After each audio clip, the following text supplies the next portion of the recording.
Tinatakot niya ako na ina-upload niya yung nude photo, tapos screenshot niya.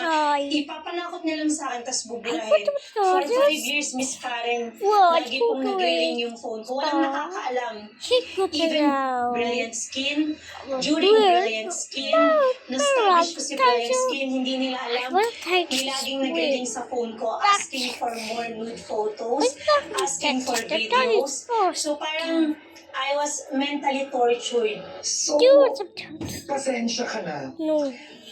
Binigyan ka niya ng pera. Opo. 300,000. Yes. Humingi ng nude photo. Humingi pa ng sex. Hindi po kasi ano siya eh, parang malayo siya. Taga-London po siya. In-invite niya ako, pero syempre takot na po ako eh. So 5 years yung Miss Karen, I was suicidal. Ilang beses ko pong nakita yung sarili ko na gusto ko na lang mawala. May hawak akong kutsilyo, nasa CR lang ako, tapos kinikip ko lang siya. Hindi nila alam lahat, walang nakakaalam. Ako po yung tipo ng tao na ayokong dadalin ng lola ko or kapatid ko or ng tito ko yung pasanin ko. Hanggat kaya ko, kakayanin ko. So, kinaya ko po siya. Paano huminto? Second event ng Brilliant Skin. Naging worse na kasi parang sobrang obsessive na niya sa akin. Lumapit na po ako ng cybercrime.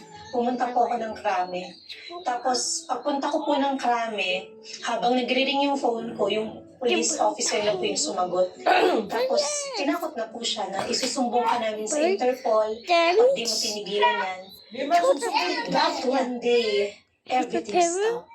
Para po nakakita ng liwanag ng rainbow kasi bigla na lang siyang naglaho. Wow. After 5 years, I was saved. So, this